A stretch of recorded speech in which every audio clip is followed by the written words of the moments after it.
Shalom sahabat Kristus, kita berjumpa lagi dalam acara Bincang Rohani Kristen dan kali ini kita akan bersama-sama berdiskusi dengan tema mengasihi musuh. Mari kita berdoa terlebih dahulu. Bapa di dalam surga, kami mengucap syukur buat kesempatan yang indah saat ini. Kami boleh terus belajar untuk kami menjadi anak-anak Tuhan yang hidup dengan penuh takut akan Tuhan, hidup menyenangkan hati Tuhan. Dan tiba saatnya Tuhan, sebentar kami bersama-sama mau merenungkan firman-Mu, berdiskusi, dan lebih daripada itu Tuhan, mampukan kami untuk kami boleh melakukan kebenaran firman-Mu di dalam hidup kami sehari-hari. Berkati kami yang ada di tempat ini dan juga sahabat Kristus yang menyaksikan acara Bincang Rohani ini. Kami percaya setiap kami mendapatkan berkat yang luar biasa dari kebenaran firman-Mu hari ini. Di dalam nama Tuhan Yesus Kristus kami berdoa dan mengucap syukur. Haleluya.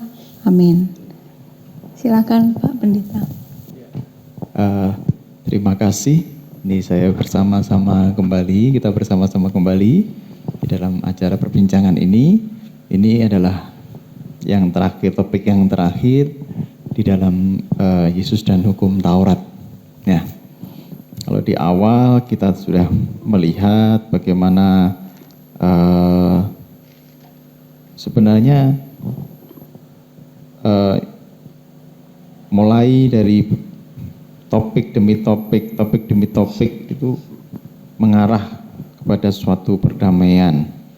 Tapi hari ini kita mau belajar dari ayat 43 sampai yang terakhir 48. Saya minta Pak Charles membacakan. Matius 5 ayat 43. Kalian tahu bahwa mungkin terjemahannya. Iya, terjemahannya. Matius 5 ayat 43. Kami telah mendengar firman, kasihilah sesamamu manusia dan bencilah musuhmu. Tetapi aku berkata kepadamu, kasihanilah musuhmu dan berdoalah bagi mereka yang menganiaya kamu.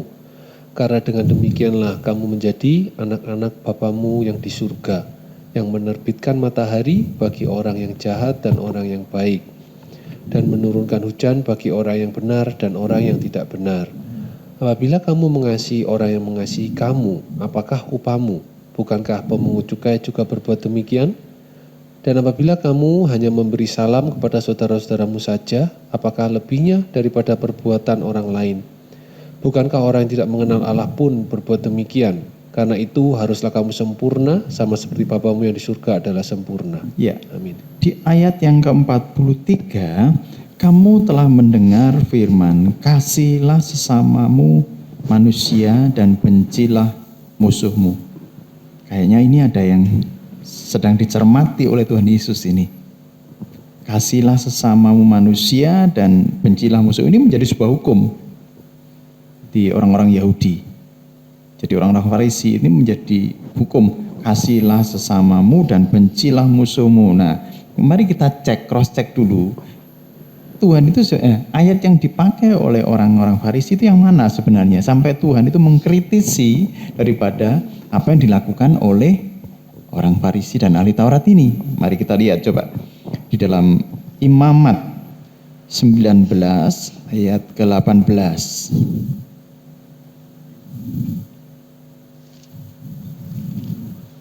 Ayat 18. Bisa minta tolong Mas Julius. Imamat pasal yang ke-19 ayat 18. Janganlah engkau menuntut balas dan janganlah menaruh dendam terhadap orang-orang sebangsamu, melainkan kasihilah sesamamu manusia seperti dirimu sendiri. Ya. Akulah Tuhan. Ya, janganlah engkau menuntut balas dan janganlah menaruh dendam terhadap orang sebangsamu, melainkan kasihilah sesamamu manusia seperti dirimu sendiri. Kita pernah bahas dulu bagaimana mengasihi orang lain. Apakah mungkin ketika seorang itu tidak mengasihi diri sendiri, apakah mungkin orang itu bisa mengasihi orang lain? Ternyata tidak mungkin.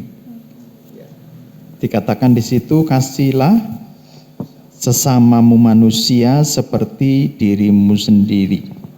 Nah, akulah Tuhan. Nah, Tuhan yang menjadi saksi, akulah Tuhan. Mari kita lihat kembali ke Matius 5 ayat 43. Kamu telah mendengar firman, kasihlah sesama manusia, betul? Ya. Ya. Dan bencilah musuh. Lah ini muncul dari mana ini? Padahal di rujukan ayat imamat tidak ada ya Pak? Tidak ada. Di rujukan ayatnya tidak ada ini. Ini kasihlah sesamamu manusia dan bencilah musuh. Ini nggak ada sebenarnya. Malah justru di imamat tadi disuruh mengasihi. Ya, orang-orang sebangsamu. Tapi di sini kok bencilah musuhmu. Dari mana munculnya?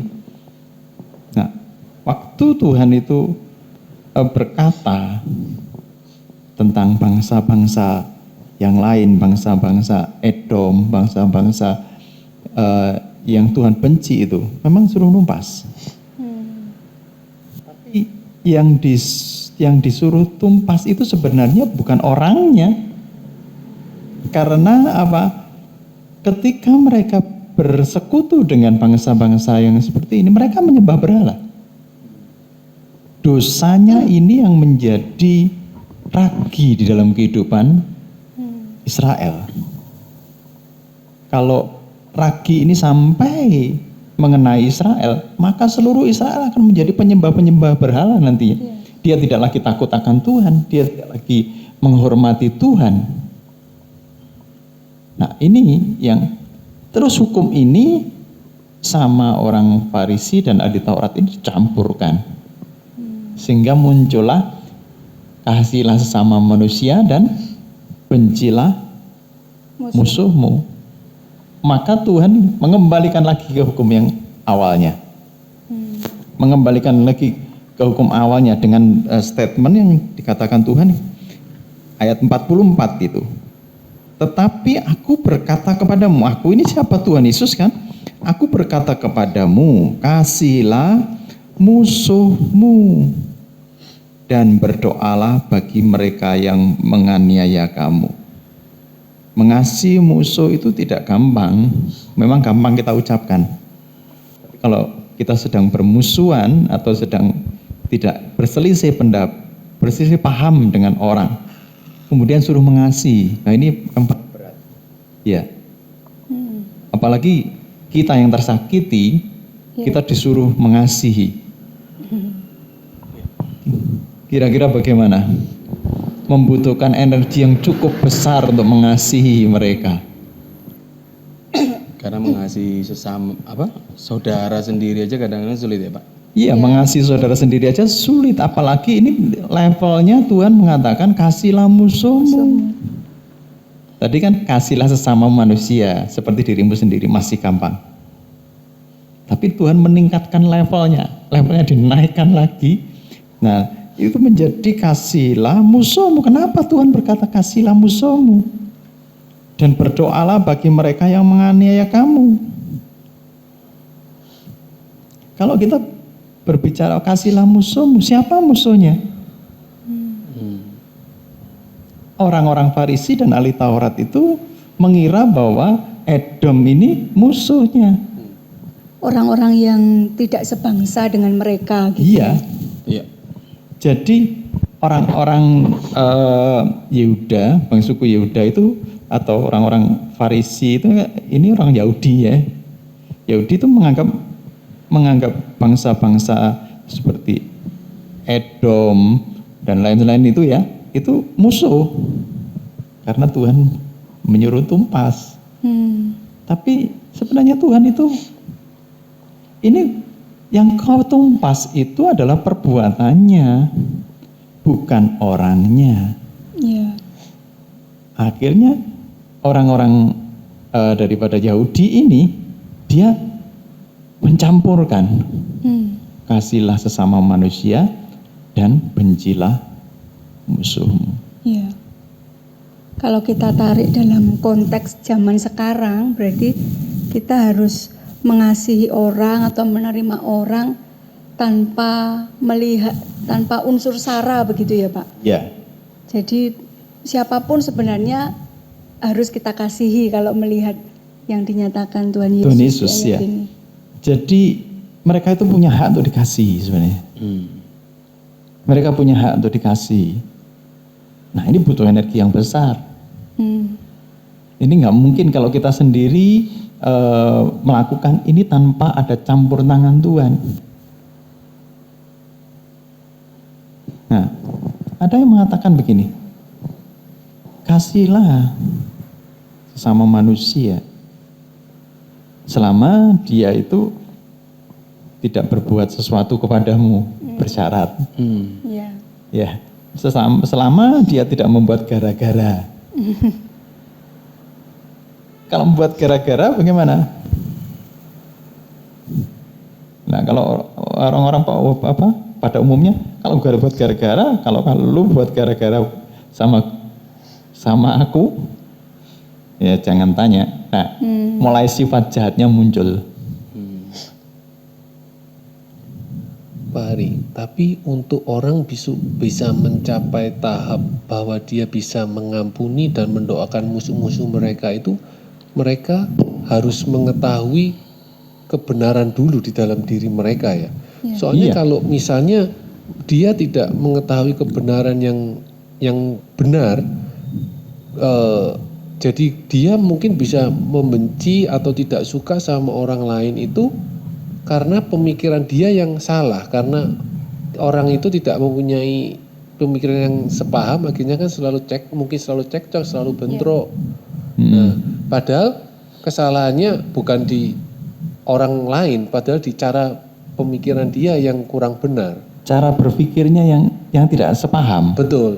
Jadi karena dia yang tidak sepaham kan berarti kalau ini dia akhirnya kan timbul ketidakcocokan, timbul kebencian misalnya. Nah dari situ bagaimana? Maksudnya apakah ayat ini cocok gitu untuk orang seperti ini? Ya. Karena dirinya yang bermasalah, akhirnya dia timbul kebencian sama orang, akhirnya dia apakah bisa menggunakan ayat ini? Nah, menghidupi maksudnya, Pak. Ya, karena bukan ya karena dia salah, pemikirannya yang salah, ya. Terus akhirnya berakibat jadi membenci. Betul. Nah, orang-orang Farisi dan ahli Taurat itu kan karena cara berpikirnya yang salah. Cara pandangnya terhadap bangsa-bangsa yang bukan Yahudi yang salah. Akhirnya mereka seperti mungkin meremehkan ya. Sehingga mereka meremehkan. Yang kedua, mereka layak untuk dibenci. Ya. Tapi Tuhan sendiri tidak membenci mereka. Kalau mereka berbalik kepada Tuhan, Tuhan ampuni, Tuhan terima loh. Nah, Tuhan terima, tapi bangsa orang-orang Yahudi, orang Farisi, ahli Taurat itu kalau sudah benci, contoh begini, bagaimana perlakuan orang-orang Farisi dan ahli Taurat terhadap orang Samaria? Ya. Jelas, ya. Dia itu tidak mau menerima karena ini menganggap Samaria itu yang mengkamirkan orang Yahudi. Bukankah kalau Yahudi itu ngerti tentang Tuhan, harusnya dia yang aktif mempertobatkan orang Samaria, yang mengajak orang Samaria menjadi orang Samaria kenal Tuhan lagi. Nah, cara pandangnya ini yang salah, yang Tuhan sikat. Tuhan tidak ngomong langsung kasihlah sesamamu, tapi gini, kasihlah jadi musuhmu. Levelnya ditingkatkan lagi sama Tuhan. Karena pada dasarnya orang Farisi dan ahli Taurat ini kalau sudah menganggap musuh, sudah gak mau lagi berurusan. Apalagi kalau zaman dulu ya dihabisin sekali. Nah, kalau melihat sikap seperti itu, apakah Bapak di surga itu seperti itu? Atau mungkin itu ya Pak Arya, Tuhan mau mengajarkan tentang cara pandang bahwa sesama itu tidak bicara tentang suku, tidak bicara tentang agama, tidak bicara tentang siapa dia, tapi lebih ke bicara general gitu, maksudnya seluruh manusia ciptaan Tuhan itu sesama. Sedangkan saat itu konteksnya orang-orang Yahudi menganggap bahwa Sesama itu orang Yahudi sesama sendiri. itu hanya orang Yahudi, orang yang sebangsa. Makanya Tuhan kayaknya mau menekankan Menekankan ke itu. situ ya. Nah, kalau kita tarik, Pak Julius, kalau kita tarik, bangsa waktu itu, orang Yahudi pada waktu itu menganggap orang lain itu kayaknya ya Lebih rendah. direndahkan. Dia merasa dirinya aku ini anak emasnya Tuhan. Bangsa Jadi pilihan. bangsa pilihan. Iya. Nah, muncul sikap eksklusifnya sehingga bangsa lain itu bukan. Nah, sekarang kita tarik dari mereka, oke, mereka eksklusif ya. Dan mereka kan punya saudara-saudara. Israel itu, Yakub itu punya saudara. Siapa saudara Yakub? Esau. Nah, keturunan Esau siapa? Edom. Bukankah Edom itu juga saudaranya? Artinya kalau membenci Edom berarti sama dengan membenci saudaranya. Saudaranya sendiri. Tuhan itu sampai sampai jeli meneliti seperti itu. Jadi kalau kita tarik gini, sebenarnya itu saudaramu sendiri. Nah, Tuhan sedang berkata gini, kalau kamu menganggap itu musuhmu, kasihlah musuhmu. Pada Tuhan tidak pernah mengajari bermusuhan, kasihlah musuh. Kalau itu kamu menganggap itu musuhmu, kasihlah dia. Dan berdoalah karena itu saudaramu. Tentunya berdoanya bukan supaya dia cepat mati ya Pak. Iya. Itu berdoa dengan kejengkelan. Berdoa sama Tuhan, percepat ya. Resek nih gitu. Ya. Orang kalau sudah merasa eksklusif muncul, akhirnya menganggap semuanya itu rendah dan semuanya itu wajib dibinasakan. Kelompoknya dia sendirilah yang harus muncul karena merasa benar. Belum tentu benar. Orang yang merasa dirinya kelompoknya paling benar itu belum tentu benar. Nah, ditarik lagi, yang benar itu siapa? Kemudian ya Tuhan. Nah, Tuhan yang membuat manusia. Kembali ya, Tuhan yang membuat manusia, Adam dan Hawa. Melalui Adam dan Hawa ini ada keturunan sampai kalau ditarik sampai ke yang paling bawah saat ini ya. Sebenarnya masih keturunan Adam dan Hawa. Tuhan itu tidak pernah mengajari untuk bermusuhan. Tetapi sekali lagi Tuhan tidak pernah mentolerir dosa. Jadi kalau kita lihat di ayat tadi, kasihlah sesamamu manusia dan ayat 4. Tetapi aku berkata kepadamu, kasihlah musuhmu dan berdoalah bagi mereka yang menganiaya kamu, karena dengan demikian berarti karena dengan demikian merujuk kepada ketika kita mengasihi musuh dan berdoa bagi orang yang menganiaya. Wah, ini sulit loh berdoa untuk orang yang menganiaya ini. Orang naturnya orang kalau sudah dianiaya apa? Pengennya membalas. Iya kan? Ya, lihat.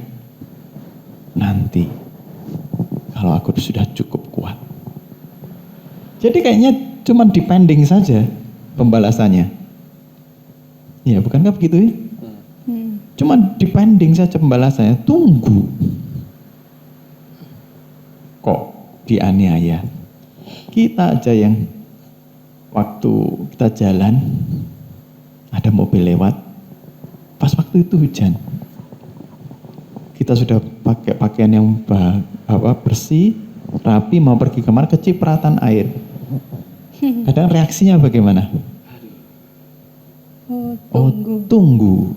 Kalau nanti aku naik mobil, ganti taksikan. Muncul sifat jahatnya. Betul nggak? Itu sederhana loh. Nah, berdoa bagi orang yang menganiaya itu tidak gampang. Tapi Tuhan kasih teladan. Waktu dia disalib, Tuhan berkata apa? Ampunilah mereka. Itu doanya, doa Tuhan Yesus itu. Ampunilah mereka. Karena mereka tidak tahu apa yang mereka perbuat. Wow. Kalau kita ini melakukan seperti apa yang dilakukan Yesus, sungguh kita bisa meneladani apa yang diperintahkan Tuhan. Berdoa itu perlu kita fokus. Berdoa itu selalu mengingat ini, orang ini perlu belas kasihan Tuhan. Gak gampang loh orang yang pernah menganiaya kita, yang pernah menyakiti kita berdoa dengan hati kita gitu. Tuhan, dia layak Engkau kasih.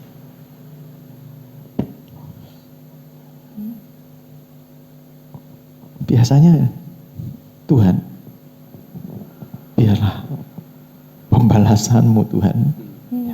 Kita berdoa dengan sungguh-sungguh loh, dengan kalau kita berdoa meminta pada Tuhan itu, Tuhan, dia layak Engkau kasih. Tuhan, bukakan mata hatinya supaya dia mengerti bahwa apa yang dilakukan itu salah. Kadang-kadang kita ini kayak rohani ya, berdoa tapi sebenarnya berdoa pembalasan. Meminta Tuhan itu membalas. Kita nggak balas, tapi meminta Tuhan yang balas. Itu sama saja. Sambil menunggu datangnya hari pembalasan. Hari pembalasan yang murka Tuhan kiranya. Ada di atas kepala. Iya benar. Nah, tapi gini, berdoalah bagi orang yang menganiaya kamu. Ini saya ingat kayak teladan Tuhan Yesus ketika Tuhan Yesus dianiaya. Bapa ampunilah, kan berdoa kepada Bapa. Ampunilah mereka karena mereka tidak tahu apa yang mereka berbuat. Kalau kita melakukan itu dengan demikian, kita ini menjadi anak-anak Bapa. Jadi sifat-sifat Bapa itu ada pada anak-anaknya. Sifat-sifat Tuhan itu nyata ada di dalam diri kita. Kalau kita tarik kembali, kenapa berselisih? Lihat, kita ini keturunan siapa? Abraham, bapak kita, ya kan? Abraham menurunkan 2 anak. Satunya namanya Ismail, satunya Ishak. Dari Ishak ini turun lagi Esau sama Yakub. Nah, keturunannya Yakub ini merasa eksklusif. Bukankah anak-anak ini yang lain ini sampai kepada Ismail pun itu saudaramu? Dan kita baru harus berdoa loh. Itu saudaramu Tuhan, biarlah belas kasihanmu Tuhan turun atas keturunan-keturunan Ismail. Pernahkah kita berdoa untuk itu? Pernahkah kita mengasihi orang-orang yang menganiaya kita?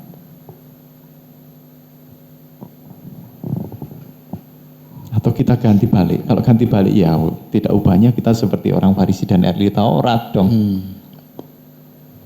Sedang Tuhan Yesus saja pengen mengembalikan. Ini loh esensinya hukum itu. Kenapa aku suruh tumpas bangsa itu? Karena apa? Kesalahannya, karena dosanya di hadapanku.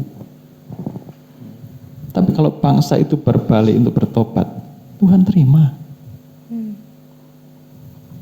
Tuhan mau anak-anak Adam ini semuanya berkumpul jadi satu. Itu kerinduan Tuhan.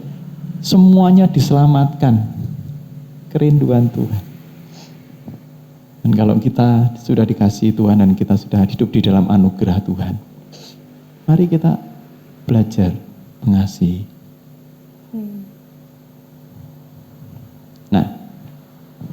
belajar mengasihi. Kalau kita mengasihi seperti itu, kita ini akan seperti Bapa yang menerbitkan matahari bagi orang jahat dan orang baik, ya kan? Nggak ada matahari terbit bagi orang baik saja, orang jahat yang jahat, penjahat, orang yang hatinya itu iri, dengki, matahari tidak terbit, tidak ada. Kayak ini universal. Berarti semuanya, Tuhan itu nggak pandang bulu siapapun, layak mendapatkan anugerah Tuhan. Ya, layak mendapatkan anugerah Tuhan. Nah, kalau dan juga menurunkan hujan bagi orang benar dan hujan bagi orang yang tidak benar juga. Anugerah melimpah. Keselamatan pun juga diberikan bagi orang yang percaya Tuhan, bagi garis Israel maupun juga dari yang bukan keturunan Israel. Itu diberikan tanpa pandang bulu. Kasihnya itu, ini kita akan menjelang Natal. Kasih Tuhan itu sebenarnya untuk semuanya. Ya. Kasih Tuhan itu untuk orang benar dan orang jahat. Kasih Tuhan itu tidak pandang bulu. Mengapa kita ketika kita merasa sudah diselamatkan, kok kita jadi eksklusif? Yuk kasih, bagi kasih itu. Kita kan anak-anak Bapa, bagi kasih itu. Menjelang Natal ini bagi kasih.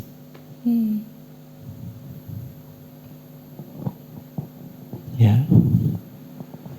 Ya, luar biasa diskusi kita kali ini tidak secara kebetulan menjelang peringatan Natal juga kita kembali diingatkan bahwa kita sebagai anak-anak Tuhan, kita memiliki kewajiban untuk menjadi seperti Bapa di surga dengan cara bagaimana mengasihi tanpa memandang bulu. Mengasihi siapapun termasuk orang-orang yang telah menganiaya engkau. Dan pastikan sahabat Kristus, engkau sedang mempersiapkan untuk menyambut hari kelahiran Yesus dan engkau pastikan hatimu beres di hadapan Tuhan. Engkau tidak memiliki sakit hati, kekecewaan terhadap siapapun sesamamu, sebab setiap kita berharga di mata Tuhan. Mari kita berdoa. Ya, mari kita berdoa.